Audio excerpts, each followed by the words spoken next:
Muchas gracias, señora interventora. Es el turno de intervención de los portavoces de los restantes grupos parlamentarios.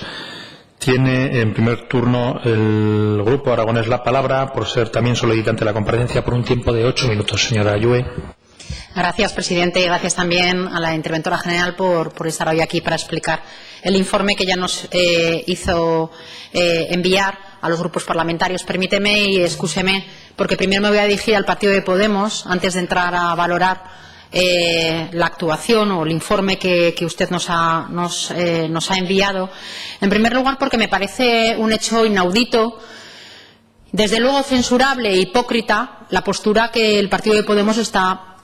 tomando en esta comparecencia. Me parece inaudito y censurable porque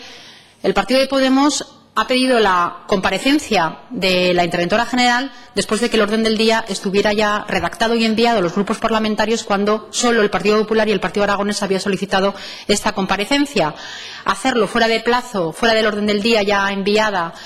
copiando exactamente la misma comparecencia que el Partido Aragonés, desde luego me parece un hecho inaudito, me parece una actuación típica de las argucias de la vieja política. Desde luego me parece muy mal por la parte del partido de Podemos, desde luego de mala educación y de falta de compañerismo, un hecho que desde luego es inaudito porque nunca se ha producido en estas Cortes, que alguien copie, una vez enviado el orden del día, a una comparecencia que ustedes no habían solicitado previamente. Y, por lo tanto, me parece de muy mala educación y de muy malas formas su práctica política. Y, desde luego, me parece hipócrita que ustedes en esta comparecencia hablen de lo que hablen cuando son responsables, copartícipes de la chapuza presupuestaria del presupuesto de 2016 y del presupuesto de 2017. Se lo dije ya el año pasado, no se puede soplar y sorber a la vez. Y ustedes han tomado una decisión en el 2016 y en el 2017, siendo copartícipes del presupuesto, para bien o para mal. Y en esta ocasión es para mal. Entonces, ustedes son igual de responsables que lo son el Partido Socialista, Chunta Aragonesista e Izquierda Unida. Así que déjense ya de estar en un lado y en otro de la barrera, porque ustedes son responsables, copartícipes del desastre y del desaguisado presupuestario nuevamente. Y ya no son nuevos, que ustedes ya se lo hicieron en el año 2016 para decir que es que pobrecitos, que es que no se enteran. Ustedes ya lo sabían el año pasado y lo sabían en este año cuando aprobaron un presupuesto que sabían con antelación que estaba lleno de agujeros presupuestarios. Por lo tanto, inaudito, censurable e hipócrita la actitud de Podemos en estas Cortes, en esta comparecencia y con su actitud. Y ya paso a la comparecencia que este grupo parlamentario sí había solicitado. Y lo había solicitado porque este grupo parlamentario precisamente introdujo en el proceso de ponencia de la ley de presupuestos una enmienda para que la interventora general emitiera un informe sobre los desajustes presupuestarios. Y precisamente como fue el Partido Aragonés quien introdujo esta enmienda, ha sido el Partido Aragonés el que también ha pedido la comparecencia de la interventora general para que venga a explicar esos desajustes en el estado sobre todo de gastos.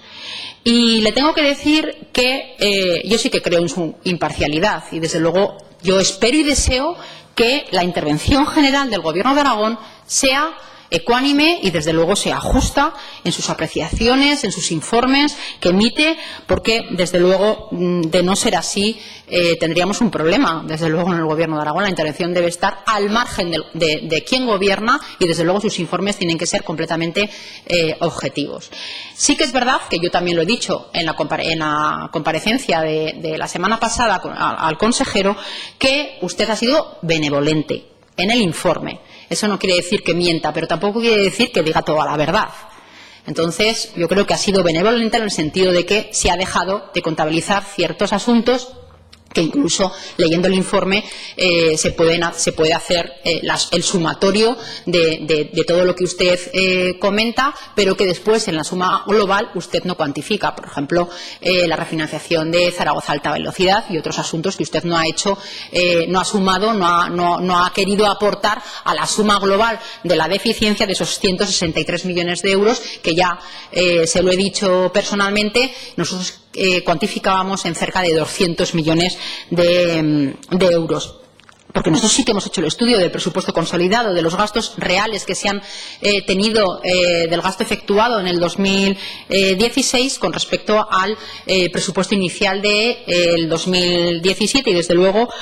como le digo, a nosotros nos faltan cosas. Es verdad que usted no ha mentido, pero tampoco, como digo, ha dicho toda la verdad. No ha contabilizado absolutamente todo. Para nosotros hay un hecho que no está contabilizado aquí, y es el tema de la dependencia. Durante el proceso de ponencia hubo varias enmiendas que se aprobaron para complacer al grupo que apoya al Gobierno, en este caso de Podemos, donde se hacía una desviación de dinero de las partidas de dependencia, y por lo tanto, si vamos al presupuesto consolidado de lo que ha supuesto la dependencia en el año 2016 con lo que hay ahora presupuestado, pues faltan bastantes millones de euros que usted no ha contabilizado. Me gustaría que usted me respondiera si lo que se ha venido a decir ahora, que faltan más de 15 millones de euros en la dependencia, es así o no es así, si tiene usted conocimiento por parte del departamento de que falta dicho dinero, igual que usted ya sabe que falta también 4 millones de euros para el IAI. Con respecto a personal, a mí también me faltan algunos millones, aparte de los 15 millones que dice usted que faltan en el Departamento de Educación y de los 15 millones que faltan en el Departamento de Sanidad. Porque si hacemos una comparativa del presupuesto consolidado del 16 con respecto al presupuesto inicial de 2017, es verdad que hay 77 millones de euros más en 2017 que en 2016, pero también es cierto que en el año 2016 ha habido 138 millones de euros en modificaciones presupuestarias para pagar nóminas del año 2016. Entonces, aun habiendo 77 millones de más en el presupuesto de 2017, no llega a los 138 millones de euros que hubo de modificaciones presupuestarias el año pasado, con lo cual falta, desde luego, todavía dinero para pagar nóminas, y desde luego va a haber que hacer modificaciones presupuestarias para pagar ajustes de personal, ya no solo docente y del salud, sino en general de algunos de los departamentos. Y desde luego, yo coincido con lo que ha dicho el portavoz del Partido Popular con respecto al gasto farmacéutico, y por lo tanto no voy a insistir en ello, pero usted también no ha cuantificado la insuficiencia que hay con respecto a la asistencia gratuita, en la que faltaban 500.000 euros con respecto al año pasado. A través del proceso de enmiendas se mejoró en solo 70.000 euros, con lo cual faltan 430.000 euros de más a la asistencia gratuita. Usted tampoco ha contabilizado el convenio de Renfe. Este es el único que, yo creo que ha hecho bien en no contabilizarlo, porque seguramente no se pagará en el año 2017, pero es evidente que hay un desajuste que, como le he dicho, para nosotros, faltan, como digo, cerca de 200 millones de euros. Yo le quiero decir que, teniendo delante el informe que acaba de emitir la IREF sobre el cumplimiento, mejor dicho, el incumplimiento del gobierno de la Comunidad Autónoma de Aragón con respecto al objetivo de estabilidad en 2017, por los riesgos que hay de desviación apreciados en el escenario de gastos, y también sobre lo que dice de la evolución del gasto, en el que se va a generar tensiones que podrían comprometer el cumplimiento de la regla de gasto en 2017, y también de los riesgos altos para la sostenibilidad financiera y el cumplimiento del límite de deuda, a mí me gustaría que usted pudiera decir aquí en esta comparecencia si cree que se va a cumplir con la estabilidad presupuestaria, si se va a cumplir, por lo tanto, con el objetivo de déficit planteado para el año 2017, si se va a cumplir con la regla de gasto y si se va a cumplir con el objetivo de deuda en el medio plazo. Porque el consejero, finalizo ya, el consejero en la comparecencia de la semana pasada dijo que se iba a cumplir con esos indicadores económicos, y yo lo que le digo es que si va a ser a costa de las inejecuciones, porque claro, al final resulta que el consejero dice que estas previsiones de la IREF van a cambiar, pero claro, yo imagino que es verdad que creo que van a cambiar, pero van a cambiar porque no se va a ejecutar el presupuesto, y lo estamos viendo ya en los informes que cuelgan del Ministerio de Hacienda por inejecuciones en inversiones y en otras muchas cuestiones, que de eso hablaremos más adelante. Gracias.